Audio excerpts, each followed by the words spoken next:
Welcome to today's solo episode of Scrolling to Death.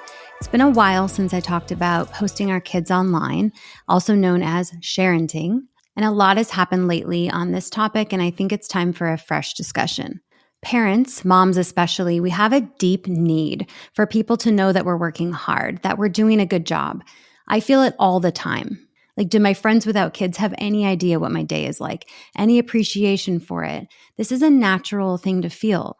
There's not many parents who are so totally secure and don't need any reinforcement or positive feedback from their peers. And one way that we can get this feedback is to show people how great of a mom we are through posting the things we do for our kids or with our kids. And I don't think this is inherently bad. It was just a natural progression. As moms, we wanted positive reinforcement, and social media provided a space for that. What I want to talk about today is why we should rethink sharing our kids online. Who does it benefit, really? How does it make other parents feel, which is something that isn't talked about enough, and the very real dangers of sharing them online. Okay, so first let's ask ourselves why we're posting our kids. It'll be difficult to find an honest reason that isn't self-serving. There is realistically no benefit to the child in posting them online. It doesn't bring them joy. Unless they're on social media too, they don't even see the posts or the reactions to them.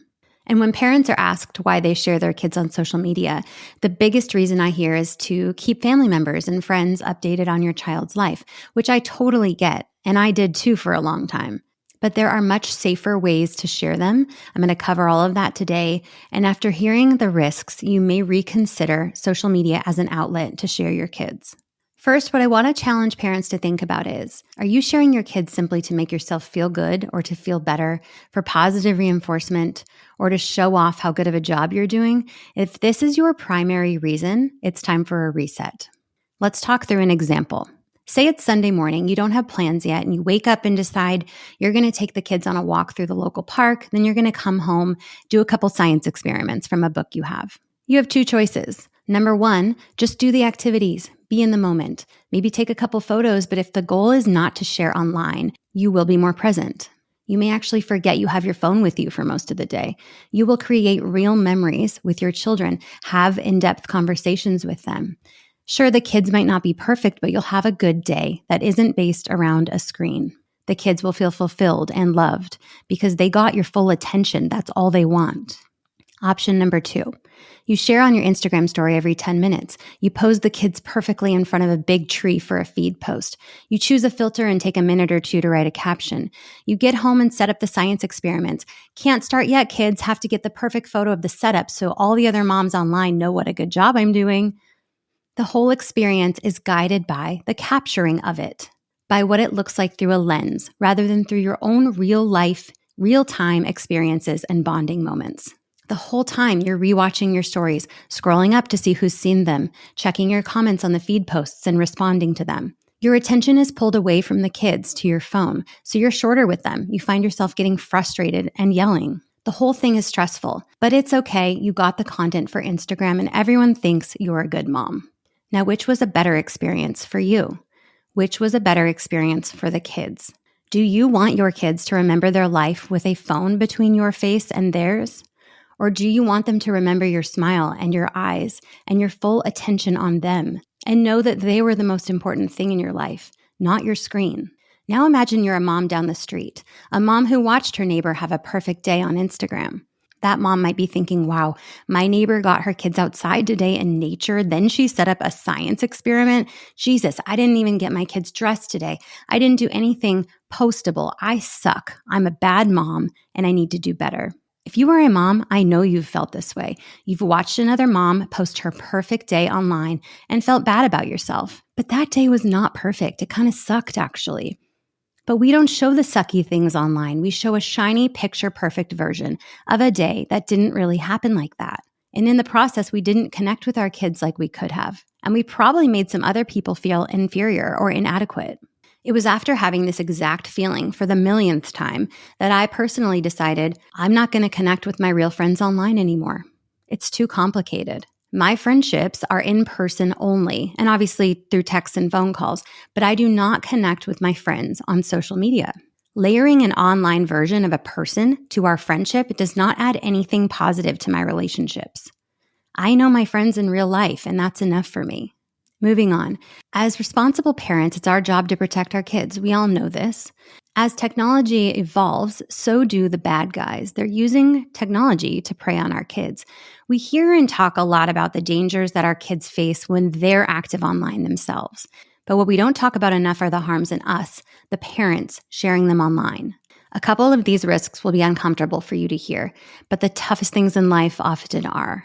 And these things aren't happening to just one or two kids. They're happening to millions of kids, to normal kids like yours and mine.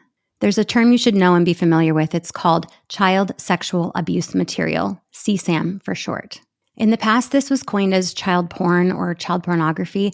Please don't use that term anymore. Pornography implies consent, and there is no consenting when it comes to children in sexual situations.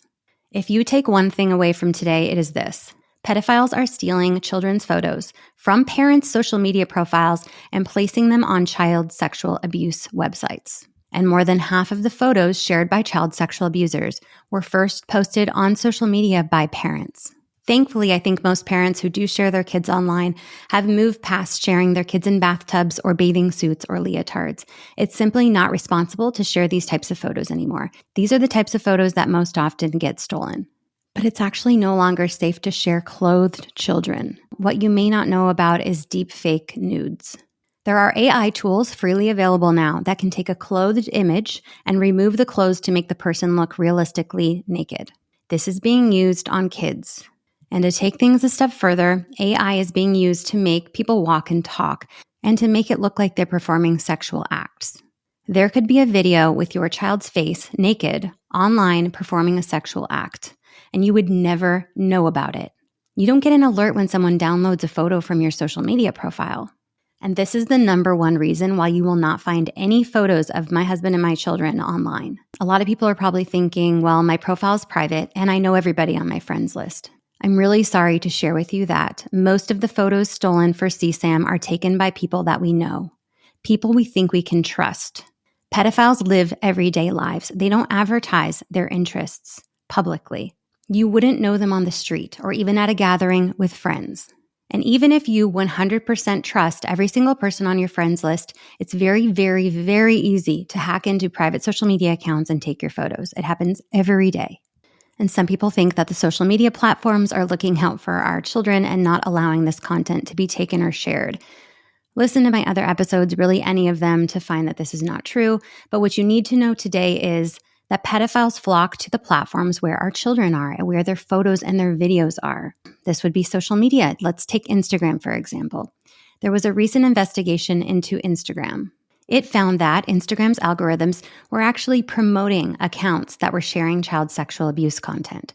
For example, a pedophile would log in, and because he or she has interacted with CSAM hashtags before, they would find the same type of content in their For You section, the content that is recommended by Instagram. And pedophiles are very open about their interests on Instagram. They use hashtags like preteen sex or hashtag pedo whore to advertise their interests and find this material. It was found that Meta and other platforms like Snapchat struggle to suppress the discovery of pedophilic materials due to failing to oversee keywords and other design features that promote content discovery of illicit and illegal material. This is a lengthy way to say that social media platforms are housing and sharing CSAM. So to summarize, social media platforms are not a safe space for sharing photos of your children. A couple additional risks of sharenting. When we post our kids online, we're slowly and very intricately creating their digital identities. The sites we share them to are collecting information on them. The photos, the videos, the birthday, the friends' names, the interests, their school and location, every little detail. So in the future, when our children decide they want to get online, these companies already know them. They can serve them with manipulative ads based on the information that you've given them. And these companies have likely sold this information to many other companies who will continue to target them and guide their decisions online through their entire life. And this wasn't their choice. The information we share about them is their information. It's their face, their experiences. It should be their choice if they want to share that with the world, not ours. Our job is to protect them and not expose every detail on public forums. That's the opposite of protecting them. As a society, we've been sharing our kids online for a while now, a couple of decades. These kids that were shared early on, they're older and they're able to tell us how it made them feel. They're saying that sharing them online was an invasion of their privacy. They're saying they feel embarrassed by these posts and that sharing about them was overall useless. They don't see the point or the benefit to them because there is none.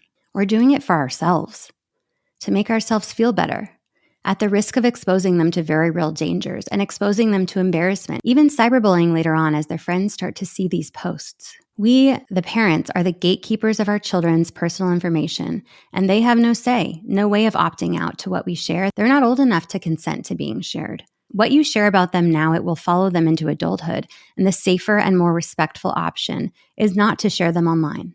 So all that said, we still have this base need to share with our family and friends, right?